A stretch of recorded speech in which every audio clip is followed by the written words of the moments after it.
Ruling on attending Jumu'ah prayer for those who go on a trip or outing. Question 283,792. We went on a trip to the seaside on a Friday, and we were there at the time of Jumu'ah prayer. The mosque was so far away that we could not hear the adhan, so we prayed Jumu'ah by the sea. My question is, what is the ruling on our prayer? Please note that the distance we traveled was not the distance that counts as travel, for the concessions of travel to apply. What is the ruling on prostrating on sand? Answer. Praise be to Allah, and blessings and peace be upon the Messenger of Allah. Firstly, Jumu'ah is obligatory for every adult male of sound mind who is free, not traveling and able to do it. For anyone who meets this description, it is not permissible for him to travel or to leave the city after the sun passes the meridian the time of Zuhr prayer. It is disliked for him to travel before the sun passes the meridian, unless he will be able to pray Jumu'ah in a city or village that he will pass through. If the journey or trip is for a pleasure outing and the like, and involves setting out before the sun passes the meridian, and that will lead to missing Jumu'ah, some of the scholars say that this is disliked and some of them say that it is prohibited. It says in Fatwa al-Lajna ad-Daima. What is the ruling on what some people do of going out to the countryside or the seaside on Fridays, on the grounds that they do not have the time for such outings except on Fridays? Answer. If they will be able to pray Jumu'ah during their trip, and they attend Jumu'ah prayer, there is nothing wrong with that. But if their outing will result in them missing Jumu'ah prayer, that outing is not permissible, because of what results from it of neglecting an obligatory duty. Fatwa Islamiyah. Secondly, it is not valid for anyone to hold Jumu'ah prayer except the residents of a city or village. It is not valid for people who are on trips and outings to hold Jumu'ah prayer. It says in Manar as Sabal 143, regarding the conditions of Jumu'ah prayer being valid.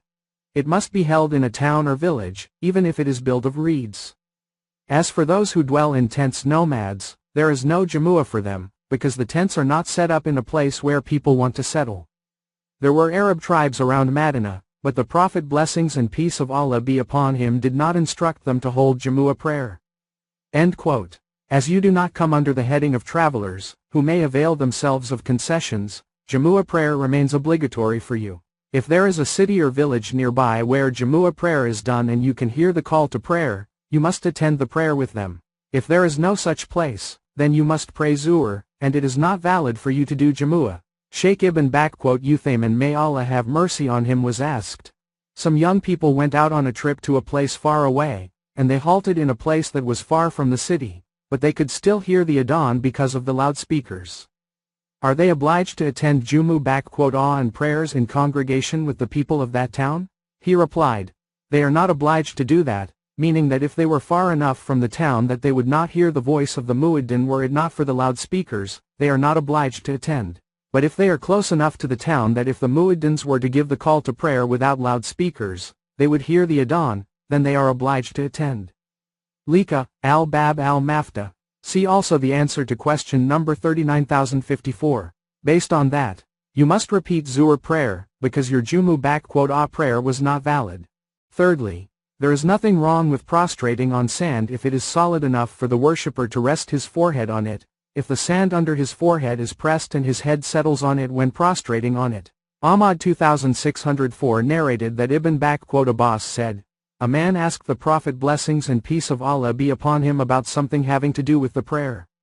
The Messenger of Allah, blessings and peace of Allah be upon him, said to him, let the water go between your fingers and toes, that is, do wudu properly. And among the things he said was, when you bow, put your hands on your knees until you pause and settle in that position. When you prostrate, press your forehead into the ground until it is firmly placed on the ground. This hadith was classed as sound by the commentators on al-Musnad. Al-Mardawi, may Allah have mercy on him, said, our companion said, if he prostrates on the grass, cotton, snow, hail or the like, and he does not find the point where, if he presses further, it will not go further, then that is not valid, because there is no firm and stable spot. From Al-Insaf. Sheikh Ibn Uthaymin, may Allah have mercy on him, was asked about the ruling on prostrating on spongy material. He replied, if the sponge is thin and can be pressed when prostrating on it, there is nothing wrong with that. Fatawa Ibn Uthaymin. And Allah knows best.